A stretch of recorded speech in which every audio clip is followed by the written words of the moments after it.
વર્ગ મેં તમને હોમવર્કમાં આપ્યા હશે ક્યારેક. વર્ગ કઈ રીતે કરાય તો કે સામાન્ય રીત, પરંપરાગત રીત તો આપણી આ રીતની છે કે 32નો વર્ગ કરવો હોય તો 32 ગુણ્યા 32. આ રીત તો બધાને સર્વસામાન્ય આવડે. આનો ગુણાકાર કરો એટલે તમારો વર્ગ થઈ જાય.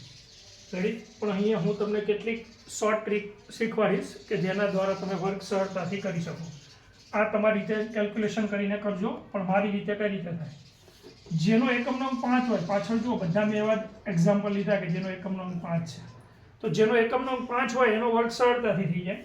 5નો વર્ગ હોય તો પાયો પાયો 25, અને આગળ 2 હોય તો 2ની પછીની સંખ્યા કઈ આવે તો કે 3. આ બેનો ગુણાકાર એટલે કે 3 દુ 6. ચલો આનું એક્ઝામ્પલ ફરતી જોઈએ. 5નો વર્ગ 25 અને 3 પછી શું આવે તો કે 4. આ બેનો ગુણાકાર એટલે 4 તરી 12. ચલો આનું એક્ઝામ્પલ જોઈએ તો કે પાયો પાયો 25 અને 4 પછી શું આવે તો કે 5 એટલે 4 પંચા 20.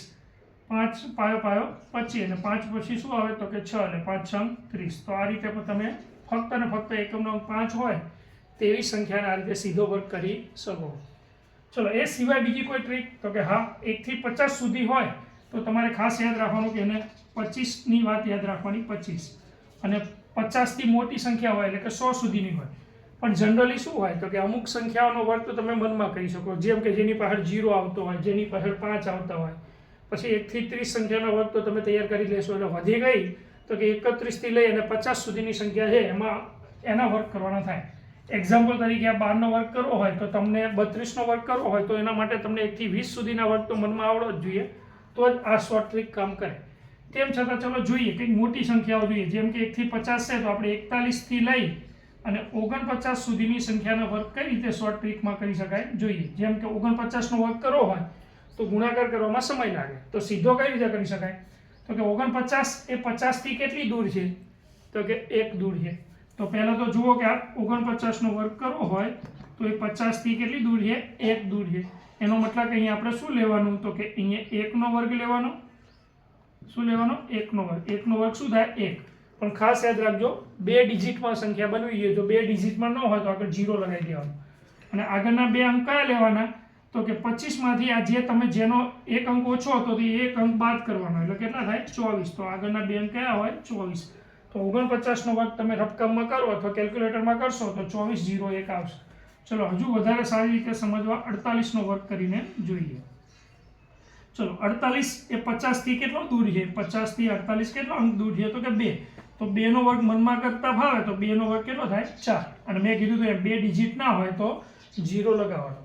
ચલો પછી શું કરવાનું તો કે આ 2 છે એને 25માંથી બાદ કરવાના એટલે અહીંયા કેટલા મળશે આપણને 23. તો આ થઈ જાય 2304.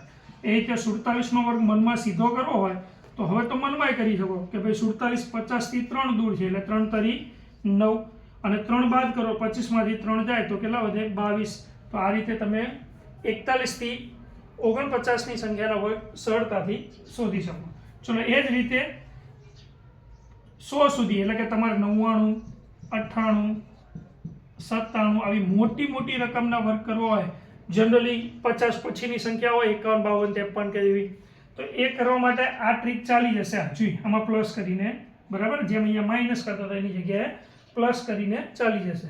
પણ પાછળથી કોઈ સંખ્યા હોય 99 98 97 તો એના માટે પણ આ જ ટ્રીક છે, પણ એમાં 50માંથી નહીં. આપણે શું જોવાનું 100 થી કેટલી નજીક છે. સમજો કે 99નો વર્ગ કરવો હોય મારે તો એ 100 થી કેટલી નજીક છે તો કે એક અંક ઓછો છે. તો 99નો વર્ગ કરીએ તો 1નો વર્ગ તો 1 જ થાય, જેમ અહીંયા કરતા હતા એમ. પણ ઓલું જેમ 25માંથી બાદ કરતા હતા એવું નહીં. અહીંયા આપણે 99માંથી જેટલા અંક ઓછા હોય એટલા અંક બાદ કરવાના. 99માંથી 1 બાદ કરો એટલે કેટલા થાય 98. ચલો હજુ એક એક્ઝામ્પલ લઈએ. 98નો સ્ક્વેર શોધવો હોય તો 98 કેટલા અંક દૂર છે 100 થી તો કે 2 અંક, અને આમાંથી 2 કાઢવાના એટલે કેટલા આવે 96. તો સરસ મજાની ટ્રીક છે, તમે આને વાપરી અને મજાથી શીખજો વર્ગ, અને યાદ રાખો જો